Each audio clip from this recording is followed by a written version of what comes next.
All right, so yesterday, many of you probably already know that Barack Obama gave a speech at Georgetown University, basically all this, I'm going to save the planet stuff, we owe it to our children.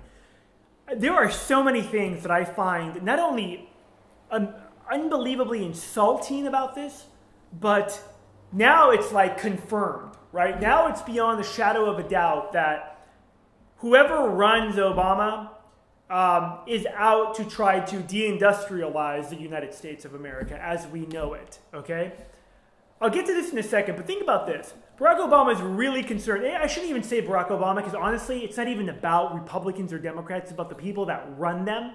Perfect example is the immigration bill. You look at someone like Marco Rubio, which, again, go back to my videos 3 years ago. I am on record telling you the guy's a total fraud. And he likely will be the Republican nominee in 2016. And look at him. He runs as a Tea Party guy. He's going to, be like tough against all kinds of things. And now he supports the immigration bill. That will add, mind you, close to $10 trillion to the deficit. Let me repeat that. The immigration bill, according to some think tanks, my own research, will add close to $9 to $11 trillion to the deficit. You're hearing a lot of propaganda about how it's going to lower the deficit, but just the opposite is true. Let me give you an example.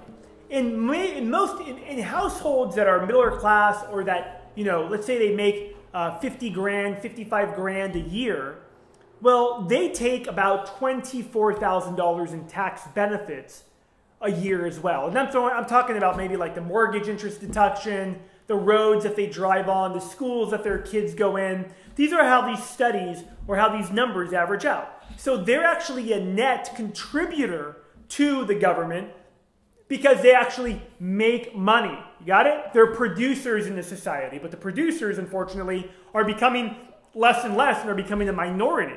And I think that's planned. This is being done on purpose. That's why you have Obamacare. That's why now you have these executive orders. But illegal immigrants, or should I say people that come to this country that are illegal immigrants, and the same are the people that are here that are just, poor. Let's say they make around $12,000 a year, $15,000 a year, where their burden on society is actually much larger. It's more like $33,000 to $35,000 a year. When you add in Section 8 housing, food stamps, education, you name it. So they add to the deficit. So all of a sudden, give an amnesty to tens of millions of people means up to 10 to 11 trillion, 9 to 11 trillion dollars in deficit spending. So when I see this speech by Barack Obama, he's like, yeah, we owe it to our kids to save the planet. I'm thinking like, well, wait a minute, aren't you the guy who took the deficit from $6 trillion to close to $17 trillion in just 5 years? And wait a minute, how is that going to affect our children growing up in the country that may very well grow up in a third world country because of the damage you've done, not just to the republic, but to the dollar? Let me tell you, when Barack Obama ran for office, and again, I hate using his name because I think if you've watched my videos for some time, I don't buy into the two-party crap. These parties are working for the same people, right? They're running plays from the same playbook. There's no difference from either one. I say his name because he's the guy, who's actually rolling this out, okay? But if you look at Obamacare, which is an absolute travesty of justice and will just be a major contributor to job loss, the speech yesterday about global warming and the caps on the emission standards and everything else is going to do the same thing. It's likely going to put the coal industry out of business. A lot of people are like, yeah, I'm for wind and I'm for solar energy. And quite frankly, I'd love there to be solar energy and wind energy. I think it's a great idea. I think the technology is wonderful. But you want to know how much of our energy comes from solar and wind in America today? Less than 1%. Less than 1% of America's energy comes from solar and wind. About 80% of our electricity comes from coal. And how interesting that Barack Obama wants to now, and the people that run him, want to go after the coal plants and make energy costs skyrocket. Because in their mind, well, it'll be that it'll force people to then go into solar and wind. So he's not allowing the free market to work. He instead is allowing government to dictate and allow the central planning to work. Now, let's go back in history, and see how has central planning worked. How did central planning work in Cuba? How did central planning work in the Soviet Union? How did central planning work in China? I mean, before China brought in capitalism, they were living in poverty. In fact, still today, there's hundreds and hundreds of millions of Chinese that live, I think, on less than $2 a day. Central planning is an absolute disaster. Even in America, where the poor in America roughly make about $11,000 to $12,000 a year, the poor in the rest of the world live on less than $1 or $2 a day. Okay? There's no comparison whatsoever, right? So when I see the speech yesterday by Barack Obama, I say to myself, okay, it's accelerating. He talked about a transformation of America. And folks, we're here. It's happening. Immigration, which will likely pass the House, I'd say around July 4th. Now, just executive order upon executive order for the immigration bill, not to mention the damage that's being done to the economy as well. What does that spell for the Republic?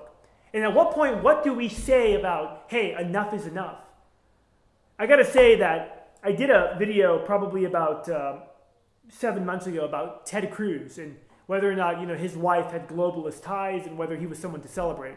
Well, since he's been elected, he's actually been fighting the good fight, as has Rand Paul. These guys are not perfect. They don't hold all the libertarian ideals that I do. But for the most part, I think they're the only ones in the Senate, and there's a few in the House, that are actually fighting for the Republic. Outside of that, there's pretty much nobody. And society has been brainwashed to applaud what was done yesterday in Georgetown University, to applaud Obamacare, to applaud immigration. Even though people are so ignorant, they don't even understand the effect it's going to have on their country, on their own lives. Here's the last point that I want to say with respect to the immigration bill. I'm lumping up immigration and these executive orders on climate change because really they're one and the same in the sense that the harm they do. All the politicians are on record. The only reason they want to pass immigration reform, what they call it, is just to give people a bunch of free stuff to have them vote for them. It's all about their power. It's not really about helping illegals that come here and that are exploited by multinational companies that basically treat them like crap, pay them like crap, and then basically they have no rights. If they say anything, they get deported, right?